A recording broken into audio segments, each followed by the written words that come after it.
Are you ready? Hey there, you are listening to Thynktank Millionaire Podcast, where on Tuesdays and Thursdays, you get an unfiltered, raw, and authentic conversation about the challenges of being an entrepreneur and tips and tricks on how you can scale your business to the next level. If you are looking to scale your business, then get ready to buckle up. Introducing our host, Alexa D'Agostino. Hello, everyone. My name is Alexa D'Agostino. I'm your host of Millionaire Podcast. Today, we're going to be talking about Your Brand is Boring. Let's spruce it up. Today, I have my three amazing business partners, Tanya, Susie, and Cynthia. If you follow us, you know how amazing they are. Together, we scaled a 7-figure business in only 90 days, and it has been so much fun doing it, too. That's the most important piece, right? So today, we're going to talk about there's a lot of boring brands out there. Like, I hate to say it. And, so I want to talk today about, look, your brand is boring. Let's spruce it up. And let's talk about why it's boring and then how and the things that you can do to spruce it up. And I know personally for me, I've scaled over 300 businesses and brands. And what I find is the reason why so many brands are kind of boring is because there's no emotion in them and their marketing. It's so bland and boring. And they write it from their own perspective. They're not coming from the consumer's perspective. So what do you guys think? Like, why do you think there's so many? Am I wrong, or is there so many boring brands out there? I don't know. I agree that there are a lot of boring brands out there. And like you already said, right, it has to do with the ability to show emotion, the ability to be honest and candid in your branding. I personally am of the school of thought that gone are the days where just your professionalism flies, right? Like, everyone's in everyone's business nowadays, right? It's the standard, right? And it happened with the digital revolution and social media and all that stuff. And I was just talking to a friend about this a couple of days ago, even thinking about celebrities. The definition of a celebrity has even changed over time, right? Celebrities used to be this exclusive set of people. In Hollywood, you had the Hollywood system where they would literally nurture celebrities and keep them exclusive. All those structures have been dismantled. And that principle, that phenomenon has leaked into the business world too, right? Where celebritism or professionalism or whatever you want to call it, it's not an exclusive club anymore, right? The most relatable people are the people who connect the most.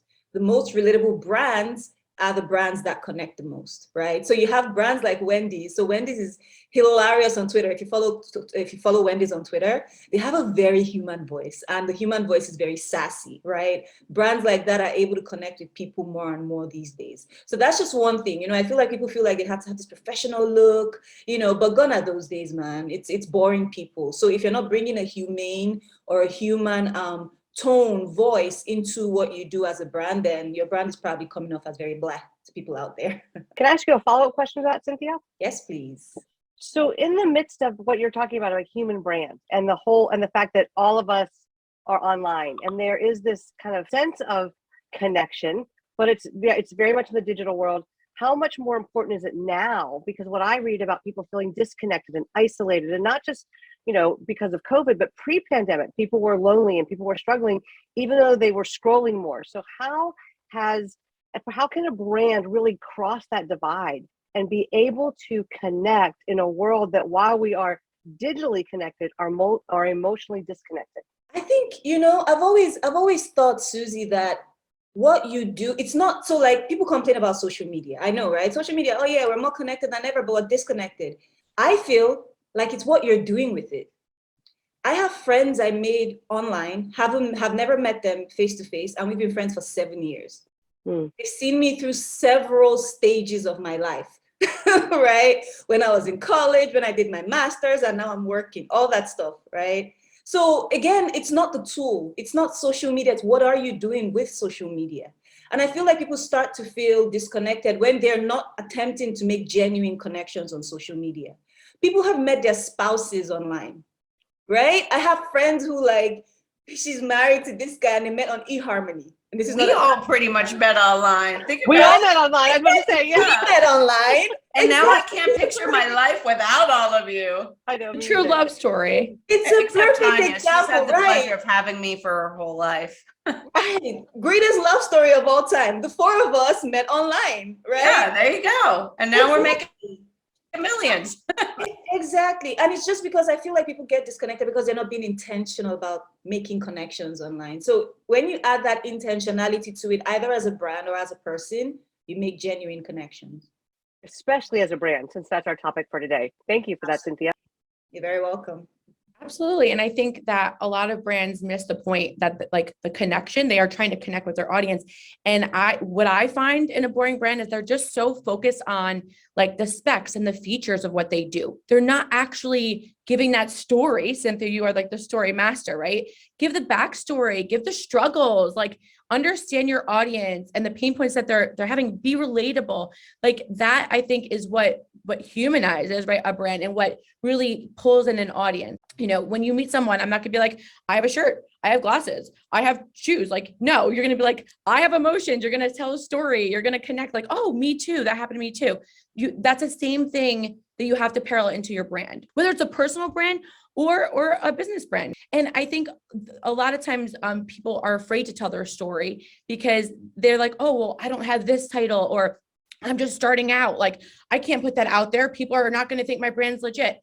Like you said, all that goes by the wayside now. Like the online world is totally different now. So you got to just put yourself out there. I also think too, that sometimes people get so stuck in their story. And what you have to understand is not everybody's going to resonate with your story. And just because you resonate with it, it is your story. It doesn't mean everyone else's. So like I use my own journey as an example. Like everybody has, 17 million different ways to tell their own story. And you have to find the story that resonates with the most people. Like when we think about passion, I didn't really talk about, that my family's from Cuba and that I've literally everybody in my family, literally think about it, Tanya, right? Everybody's an entrepreneur, like everyone.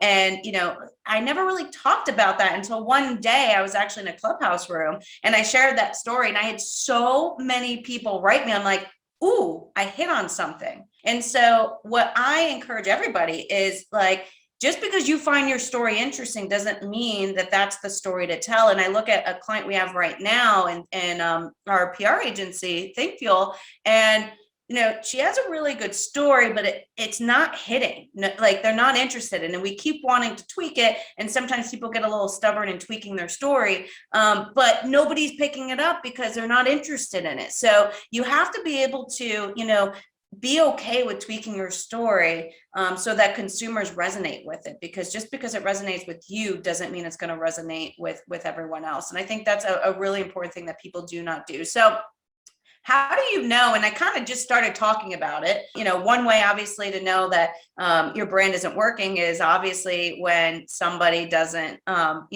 people, it's not selling. You're not getting sales. It's not getting picked up by the media. Like that's one way. But what are some other ways that people can tell if their brand's not working? I was just going to say, ways that your brand isn't working is, like Alexa said, if you're not getting any traction.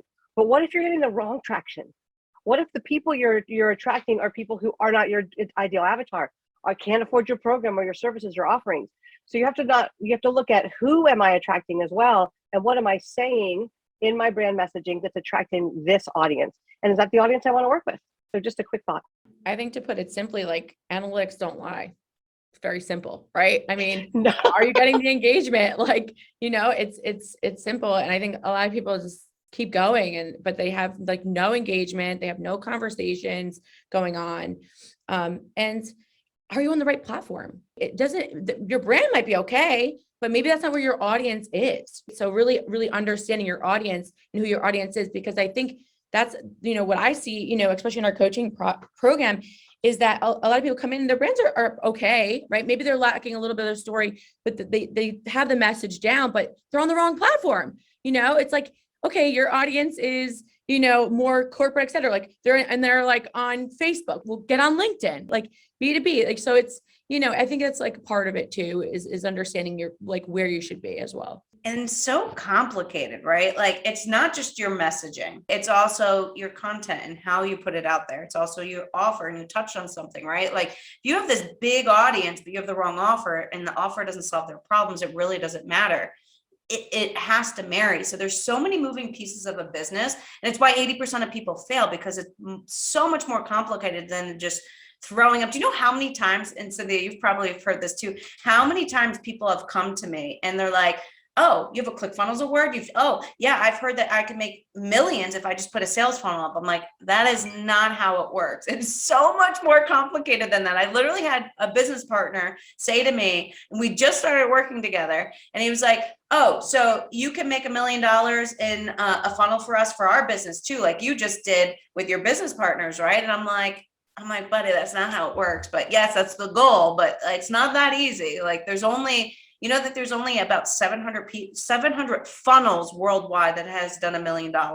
And there's only like 300 people, and our team did 8 of those. So like, it's not as easy as people think it is to do it. You have to marry all the pieces together. I mean, it's so, so important. And going back to that human element, I mean, oh my goodness, it's so important. So guys, what are some of the tips that we can give people right now where they can leave this with tangible things that they can go do to spruce up their brands, like in the next 7 days? Speed of implementation. You guys know how I work. If you don't get it done in a couple of days, it's not getting done. So let's give our audience 3 things that they can go away right now and actually go and spruce up their brand in the next 7 days. And I want to hear from everybody too. So I want you to follow us. I want to hear from you. I want to know what you're doing to spruce up your brand.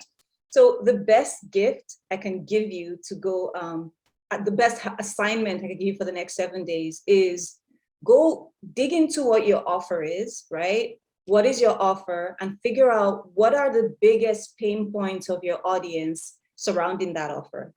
I always tell people your highest converting content pieces or brand stories will come from understanding, not just on a demographic level, but on a psychographic level, the pain points of your target audience.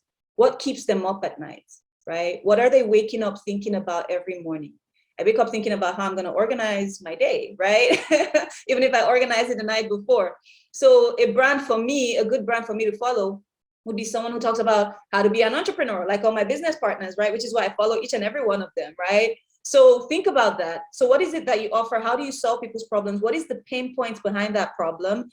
Most of your highest converting content pieces will be inspired by a deep, deep, deep understanding of those pain points. Love that, Cynthia. It's exactly what I was going to touch on. So I'm going to give a how to find that out. If as Cynthia talks, you're like, wow, yes. How do I find their pain points? Here's what you do. You start asking your audience. You can send out an email to your list. You can do a poll on an Instagram story or on LinkedIn. Put out this question. Keep it really simple. What is your main question or problem when it comes to, and then fill in the blank of what you offer. So for Cynthia, organization, for me, when I was starting to live on the road full time, full-time living. For someone who's doing a brand building, marketing, whatever your issue is, put that in there and let them answer. Because then not only will you know their pain points, but you will have what we call copy, which is their language to use in your messaging. So again, what is your main question or concern when it comes to blank? And then listen to what they say and use that in your messaging. I love it. I'm going to take it one step further and give another action step. Okay. So now you've dug into your offer, you've dug into your audience pain points. Now build your stories around the pain points that are relatable and get on camera. I mean, I think we can all say in our content that the most, engaging content that we produce is video, right? So craft your stories around those pain points, be relatable, and get on camera and tell your story. And then, feel found. I felt the same way. This is what I found. I found a solution. This is the solution, and just get out there. I think that there's so many people that are listening to this right now that might not even think, oh, I'm not making money because my brand is boring, right? When we think about our coaching program, we have people that come to us, and I would say I put people in 3 buckets. Either their brand is very wrong, meaning their message is wrong, their vision, where they're heading is wrong. There's no clarity in what they're doing and who they're helping. They have a rough idea, but it's just not clear. And, a confused buyer will never buy. And if you're not clear, how do you expect your audience to know what you do? So I would put that one bucket. The second bucket is, the mismatching of the offer. A lot of times people don't have good offers. And that's literally, I think, half the battle. And then the third is they just don't know how to find leads. They don't know how to sell leads. And these are all things we teach everybody. But, those are the three main buckets I think I put people in when they're trying to scale to six figures. Obviously, when you get to 7 and 8, that's a different story. I think that's more automation and processes and leadership, and maybe a little bit of the sales and lead gen part. But, I think that the third of the people that come in are so clearly not having the right messaging and the right branding.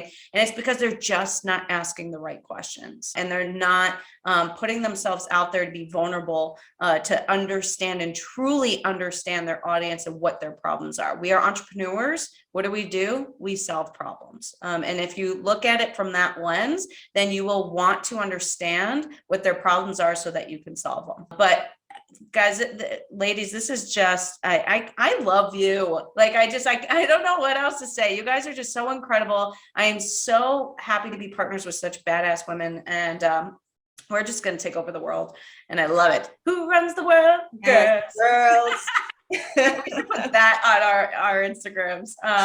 Well, anyway, thank you. I hope everybody takes one thing away. And look, at the end of the day, if you're not getting sales, it's one of three problems. You either don't have the right brand, you don't have the right offer, or you suck at sales. That's it. So it's one of the three of those, or all of them. But at least, and we can help with that. And we can help with that. But Exactly. at least you could walk away and look in the mirror and say, if you're not getting sales right now, it's one of those three things, and it's probably very likely it could be your brand, and it's time to spruce it up and get the experts in. But to gain access to our podcast, you can go to thynktankmillionairepodcast.com. If you're interested to learn more about our coaching program, you can check it out and learn more at passiontoceo.com. And if you are not subscribed, make sure to subscribe on all the podcasts, Apple and Spotify. We're pretty much on every single platform. Make sure to subscribe so you can get our weekly podcast on how to scale your business to the next level. So thank you, ladies, and we'll see everyone next week. Well,